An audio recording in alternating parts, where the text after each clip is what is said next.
Hello chess friends and welcome to another game analysis. We are in the round 8 of the Grand Chess Tour in Zagreb, and this is the game between the two extremely strong players. With the white pieces we have Liren, and with the black pieces world champion Magnus Carlsen.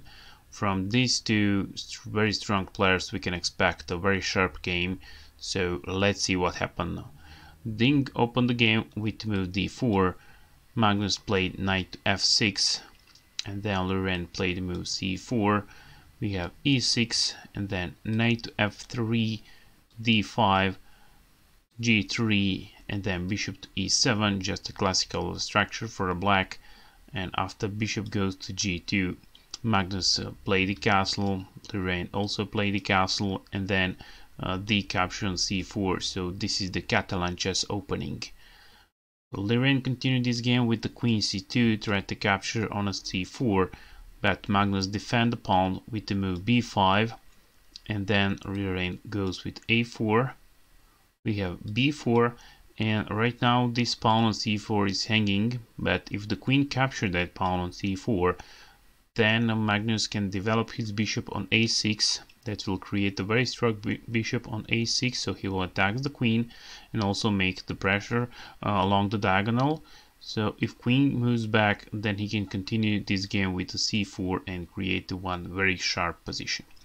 So after the move b4, white did not capture on c4, so he played knight from f to d2, opens the light diagonal and attacks the rook with his bishop. He also attacked the pawn on c4 with the knight. And then Magnus played the move knight to d5 and knight capture on c4. We have c5, and then d capture on c5.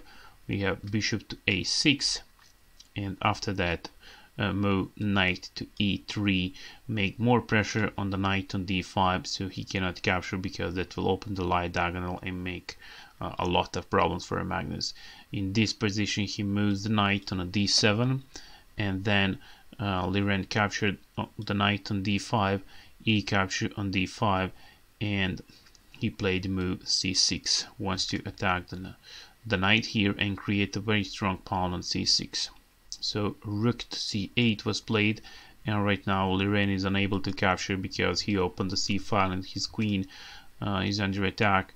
So he played the move bishop to f4 with idea to support advance of his pawn, and he wants to go with move c7. In this position Magnus moves the knight on c5 and break the connection between the queen and pawn, so this pawn is in a danger situation, so he advanced on the square c7. Instead of that, there is a good line for Liren which he can choose.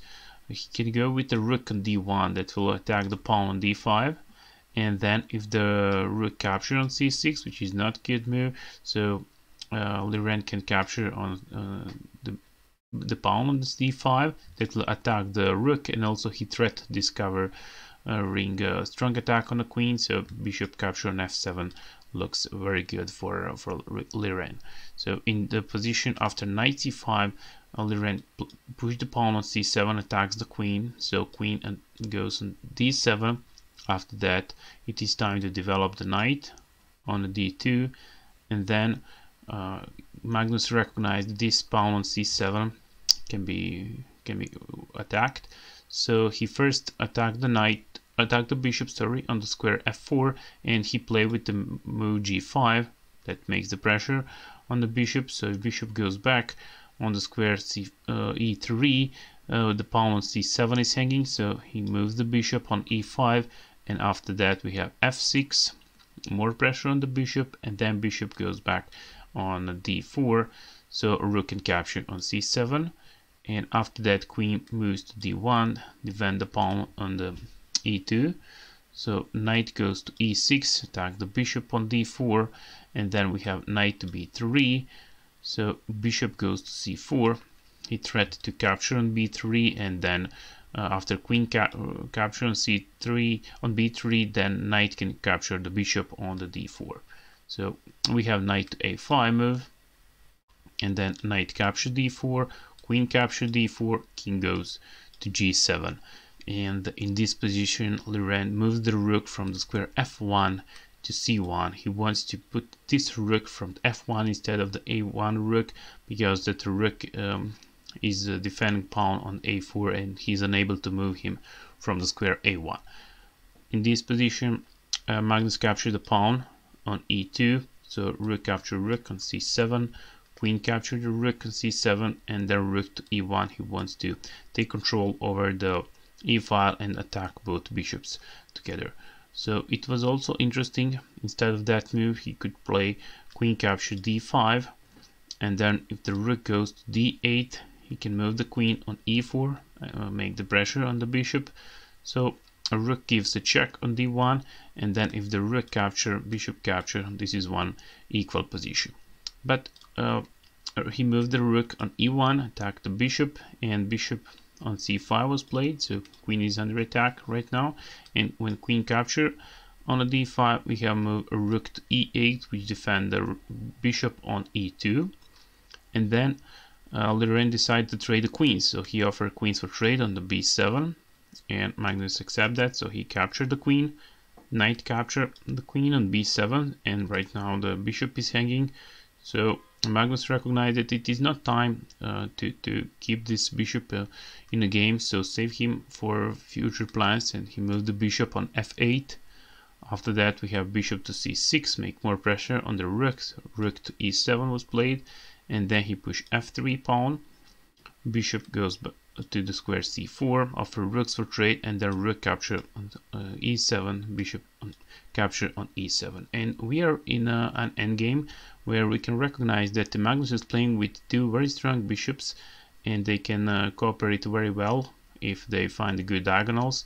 On the other side we have a bishop and a knight, so for now we can see that this knight on b7 is not very active, because most of his available squares are controlled by the Magnus's bishop, this one, so he's controlling these two diagonals, and this knight cannot go anywhere, so he can only choose the square a5, but that square is not very good for him. So he moved the king on f2, and then we have advance of the pawn on f5, so king e3. King is very important in the endgame, so Liren decided to include the king in the game, and after that bishop goes to g8. We have king to d3, and then g4.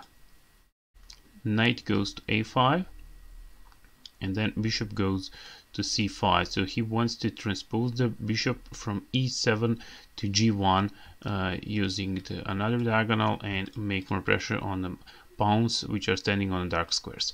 So knight c4 was played, and after that we have bishop to g1 and a knight to e3. So Liren attacked the pawn on the f5, and if Magnus capture on h2, he will capture on f5.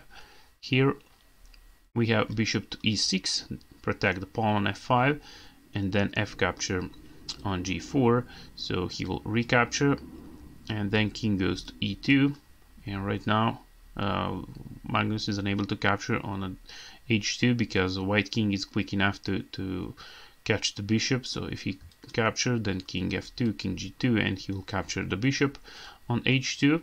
So Magnus play h5 with idea to capture on h2, and then he can push h4. So bishop to d5 was played. White offer bishop for trade, but bishop to d7. Bishop pair is very important in the endgame. So bishop goes to b3, defend the pawn on a4, and then bishop capture h2. We have king goes to f2, and then h4. So king cannot attack the bishop on the square h2, so he cannot go on g2 because pawn on g3 is hanging. So g capture h2, and then bishop is free to go, so he moved on e5 and attack the pawn on b2. So knight c4, defend the pawn, and also attack the bishop. So first move in between, give a check with the g3 pawn, and then king goes to g1, and then a bishop to f4. So he's still controlling dark squares and this diagonal and some of the squares where opponent knight can go. So here we have bishop to d1 with idea to play b3. So bishop to c6, and then we have b3, king to h6, and then after a5 we have bishop to e4. Bishop to e4 is a very strong move because with the two bishops, Magnus is controlling everything on the board. He's controlling all the squares where knight can go, and also he supports his pawn on g3, so white cannot do anything to make this pawn weak, and he cannot attack him. So he tried with the king f1, but right now we can recognize that two bishops are controlling everything, but his king is free to go, so he can include the king in the game, and he moved the king on g7. After that, king g1, he just waited, so king to f6, king to f1, and then king e6, he played h5, and then king to d5, very brave walk of the king, a6, and then king d4. So he played bishop to g4, and after that king c3, attack the pawn on b2, on b3, sorry, and then we have moved bishop to e6. So right now if he capture the pawn on b3, then the knight can discover some checks, so maybe knight d2, that will be a double check to king, and the bishop on e4 is hanging. So he played bishop to c2, attack the pawn one more time with the bishop, so knight goes to a5, defend the pawn on b3, and then we have bishop to c7, which attacks the knight, knight goes to b7, and then we have bishop to d3, which is a check, so king goes to g1, and then Magnus captured the pawn on a6, so in this position he is bound up, and this knight has no moves to go, so he can only try the square c5, but after that bishop goes to b6, and it is game over. So in this position Liren resigned the game, and after the 8 rounds Magnus scored 6 points. He is the leader on the board, and we will see what will happen until the last round. So I hope that this video was instructive for you. If that is true, so hit the subscribe button. Thank you for watching, and see you in the next game analysis. Bye bye.